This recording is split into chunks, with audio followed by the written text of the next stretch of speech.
Kita berdoa dulu dengan mengucapkan Bismillahirrahmanirrahim. Oke, Mem akan menampilkan beberapa slideshow dan di sana akan menerangkan materi apa yang akan kita pelajari hari ini. For this one, kita lihat. Nah, itu siapa? Yaitu itu Mem sendiri. Saya masih dalam keadaan yang sama seperti terakhir kita jumpa. Nah, ya. Lanjut slide kedua. Ini yang akan kita pelajari. Deng. Ya, ini dia invitation. Who is know about invitation? Ya, Mem yakin all of you know about invitation. Karena invitation ini tidak suatu hal yang baru kita temukan, tetapi sesuatu hal yang sering kita temukan. Jadi tidak merasa janggal untuk mengungkapkan. Terkadang Ananda bilang invitation card dan segala macamnya. Jadi tujuan kita pembelajaran kali ini adalah yang pertama, ya tentu saja Ananda harus lebih mengenal bagaimana invitation card yang baik dan bisa mengidentifikasi seperti apa invitation itu yang secara formal dan informal. Baiklah, kita akan masuk ke penjelasannya di sini. Next.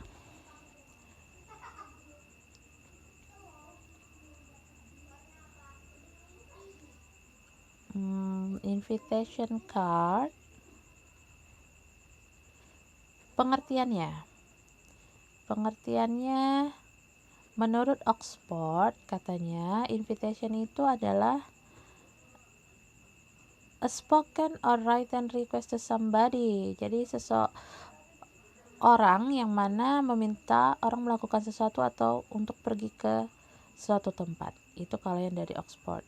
Kalau yang menurut vocabulary, invitation itu adalah sebuah permintaan yang mana seseorang diminta untuk bergabung ke dalam sebuah event. Jadi bisa kita ambil kesimpulan, invitation itu adalah permintaan atau ajakan terhadap orang lain agar bersedia bergabung untuk acara tertentu.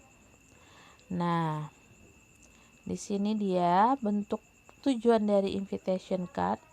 Karena segala sesuatu yang kita buat harus memiliki tujuan. Nah, sini tujuannya adalah untuk mengajak atau mengundang seseorang untuk hadir dalam suatu acara tertentu. Apa yang menjadi ciri khasnya?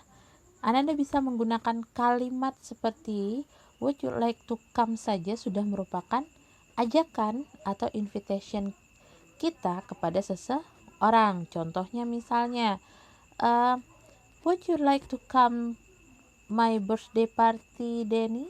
Nah, maukah Anda, Denny, datang ke pesta ulang tahun saya? Nah, itu contohnya ya. Salah satu contoh kalimat yang mana sudah mengundang orang secara langsung. Di sini kita lihat lagi, dia mempunyai generic structure. Gunanya sebagai apa?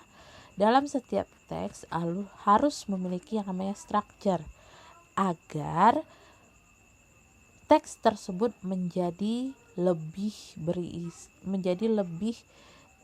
sempurna dalam penggunaannya dan fungsinya. Di sini contohnya invite. Nah, harus ada invite. Siapa yang mau diundang?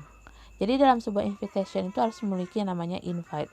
Terus yang kedua adalah body of invitation yang berisi dengan question, day or date, time and place. Itu Anda bisa baca di LKPD yang sudah Mem share juga di grup. Dan yang ketiga adalah inviter, siapa yang mengundang. Jadi dalam sebuah invitation card yang sempurna harus memiliki 3 unsur ini, yaitu invite, ada body of invitation dan inviter tentunya. Kita lihat contohnya di sini. Yang perlu digarisbawahi, contohnya adalah dalam bentuk formal dan informal invitation. Jadi Anda harus tahu apakah ini undangan resmi atau tidak resmi. Yang membedakannya apa? Nah, kita lihat di sini contohnya di slide selanjutnya. Contoh undangan number 1. Where is it? Jeng jeng jeng. That is it. Oh, so many balloons. Warna-warni ya. Di situ ada sebuah undangan. To all my friends, you are invited to my birthday party. Ada harinya di sana, ada tanggalnya, dan ada eventnya. Apa eventnya di sana?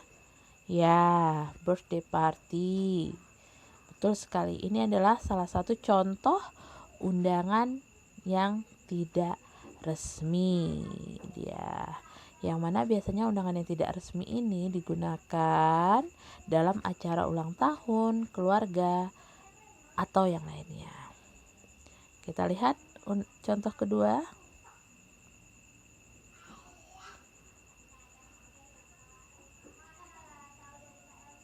Nah, ini contoh undangan kedua, situ sudah jelas sekali. Yang paling mencoloknya adalah ada RSVP, terus ada Educational Foundation. Jadi ada pimpinannya di sana. Otomatis ini merupakan contoh undangan yang formal atau resmi, yang biasanya digunakan untuk acara perusahaan, pemerintahan, atau organisasi tertentu.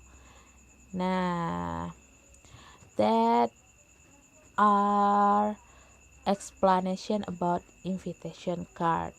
And if you don't understand about it, you can ask me in WhatsApp on my number. So what is the conclusion? What is invitation card? To invite someone in one event. Bagaimana kita mengundang seseorang di dalam sebuah event tertentu, baik secara formal maupun tidak formal. Bisa menggunakan kalimat would you like to come? Itu sudah merupakan mengundang seseorang. Nah, di dalam invitation card harus memiliki jenis structure yang ada 3. Yang pertama adalah inviter, ada body of event ya.